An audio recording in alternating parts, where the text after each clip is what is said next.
Jeg hedder Rasmus Botoft, og jeg har lagt stemme til Børste i Ræv og Hare redder skoven. Og Børste, han er et meget, meget godmodigt vildsvin, som elsker sine venner. Det vigtigste for ham er hans venner.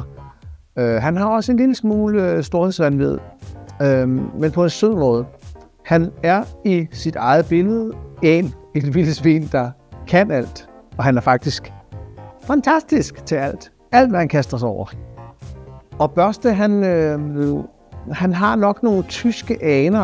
Han snakker i hvert fald sådan en... han er lidt nasal, lidt tysk i det, og han er...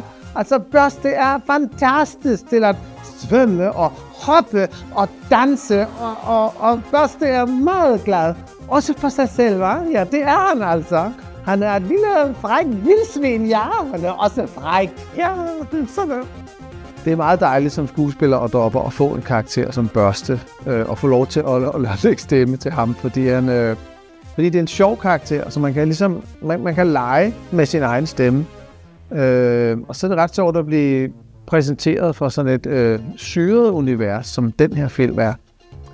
Så det har været virkelig sjovt at lægge stemme til Børste. Vi har grinet meget inde i studiet.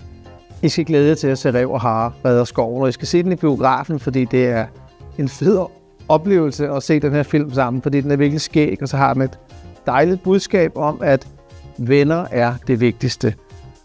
Og uden venner, så har man faktisk ingenting, selvom man måske hersker over hele skoven og bliver konge, eller har en masse materielle værdier, så hvis man ikke har vennerne, så kan det være lige meget. Så filmens budskab er også meget smuk, og så lover jeg, at der er gode grin undervejs.